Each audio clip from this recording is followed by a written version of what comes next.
So, with all that being said, we just had a little bit of a, not heated, but we had a little bit of a back and forth about MVP talk. And I was telling you how people have been in my DMs calling me a Utah Jazz sympathizer because I'm saying Donovan Mitchell, and I've said it on your show, and we went back and forth, and I've mentioned it on the pod, and I'm going to release finally the first conversation meeting you had about Donovan Mitchell and is he should be in the MVP conversation. But now the Jazz are still up here.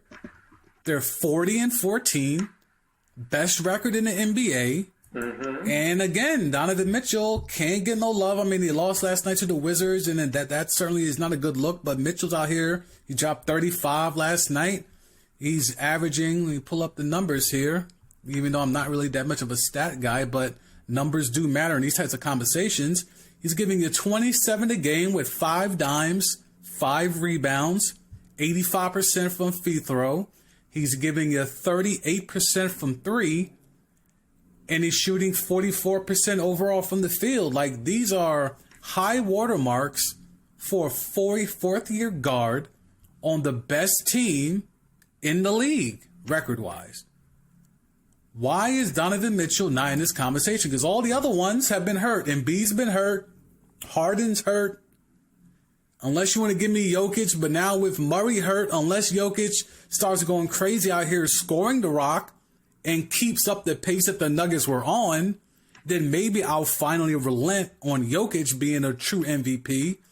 But I don't see how Donovan Mitchell shouldn't at least be top 3, at least top 3 for MVP. And, well, first of all, Sam, I want to thank you for the kind words. It's always appreciated that you say those nice things about me.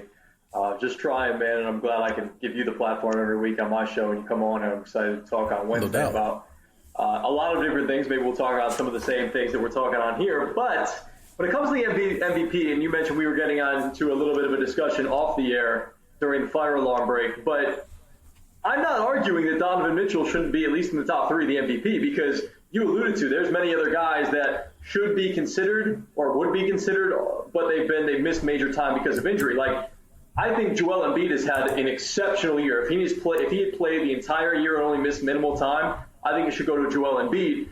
But since he has missed significant time, or a decent amount of time, I'm right now, I'm on the Dame train. Give me Dame time, give me Dame train. Wow. You just threw the numbers out there for Donovan, and they're basically the same as Lillard, just better. I mean, he's averaging more points, he's averaging more assists, he's shooting the same free throw percentage, he's shooting the same from 3, he's shooting better from the free throw line. And yes, I understand he's not on as good of a team, but 6 seed, right? 6 seed at this point. But again, that could change by the end of the season. They could be a 4 seed. And the Nuggets or the Jazz could fall down and be a 2 seed. And if that really matters where they finish in the standings, to me, as long as they make the playoffs and they're a decently high seed, they're not like a 7-8, play-in tournament type of team, then I understand. If they're in that low of a situation, then you probably can't give it to Dame. But if they are 6 and up, I'm okay giving it to Dame. I think he's that good, and he's had to carry this team without C.J. McCollum for a little while. They've had some injuries to their big men. Collins hasn't come back, and Nurkic has kind of been in and out. So, I love Dame's game, and I think he's had to really do more to help carry his team to get them to where they are, even just at the 6th seed, to keep them as one of the better teams in the West. I'm not mad at Dame. I'm never anti-Dame. Dame is a top 5 player. He's probably the 4th. You can make a case that he's 3rd. He's probably at worst the 4th best player in the world. So I'm not anti-Dame. But with Donovan Mitchell, to me, I see it on both ends. And I know Dame, he's not known for defense. It is not like he's trash. He's not Steph Curry-like on defense. But I've seen Donovan take the challenge of guarding the other team's best player in a big spot repeatedly. When it was him against Jamal Murray in the bubble last year, Mitchell was trying to guard Murray. Now, again, Murray smoked him for some buckets, but then Mitchell came right back and smoked him for buckets as well. So for me, it's seeing the attempt, whereas Dame, because he's Dame and he's ball dominant, he can't really expend a lot of energy on defense. That's just, he can't have that as part of his game, because for that team to run, he's got to have the energy and the legs, pause, in the second half to go put up buckets and then tap the wrist and tell you it's Dame time. So, you know, I hear you. Dame certainly hasn't been hurt, so that certainly qualifies him. If you're telling me it's Dame, Jokic, and Donovan, I'm not mad at that.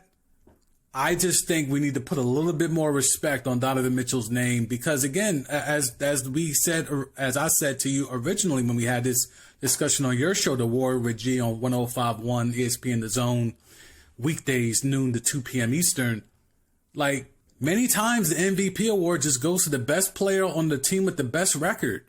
And Donovan Mitchell has the best record and is the best player on the team with the best record. And with these injuries, now he's third. But when we first talked about this, as you said, Embiid was in the mix. Harden was killing it with the Nets. Giannis was always, the Nigerian freak is always lurking.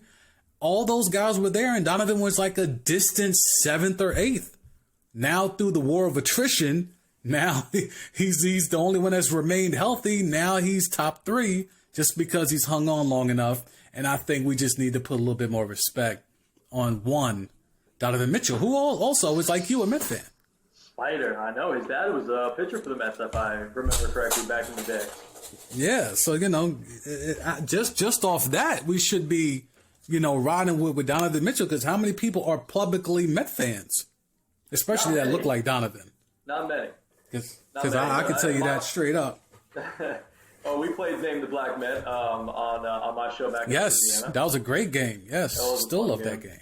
Yeah, good game. We'll have to do that on Cleon Jones. The other pods. We're not going to do that in this one. We don't have enough time for that. You sure? Because I was ready. You see, I hit you with Cleon Jones. I'm always ready to name a Black Met. I know. Cliff Floyd. There we go. Bernard Gilkey. Don't start it. Oh, see? Not even 20 minutes this time. That's my fault. Naming the Black Met set off the alarm. Fire alarm break 3, an abbreviated one, did not follow the 20 minutes per time limit. 8 minutes. But hopefully we can push through here and finish off my chat with the host. Yes, pause. With the host of The Word with G on ESPN 105.1 The Zone in Tennessee, Chattanooga, Greg Larnerd. Daily, weekday shows, noon to 2 p.m. I come on every Wednesday in the 1 to 2 p.m. hour, so make sure to check out for that, but just support him in general. All of his social media information is in the podcast description. Show some support for someone that has supported me throughout. Wrapping up the MVP conversation, I think we were getting into it pretty good, but I think that the gist of it is that you think it should be Dame. I still feel, damn, who do I think is MVP? Dame, Donovan, Julius Randle. I mean, right? Pretty solid. I mean, look, I'm definitely there with Julius. I don't know about the other two. I'm definitely there with Julius. If that's the case, then Mitch Rob for Defensive Player of the Year. Definitely. Little Mitch Rob or Frank. No, Nerlens Noel. Nerlens Noel. Okay, yeah. I'm here for that. Yeah. I think what we have figured out is if you just stay healthy, you're in an MVP conversation. Do you think there's any of the injured guys who deserve the MVP even though they've missed time? Was Embiid's impact enough to supersede? Because I asked the question on the pod last week, and I have a phone number now for people to call in and contribute to the voicemail. Nice. People seem to be calling the phone number to actually talk to me. So we kind of need to get that ironed out. The call-in number, if I can pull it up here, the call-in number is for you guys to chime in yourselves and not talk to me. I made the instructions very clear on the voicemail greeting. But, damn, I can't find the goddamn number now. Oh, yes, here it is. 347-871-1044. 347-871-1044. Call the podcast voicemail.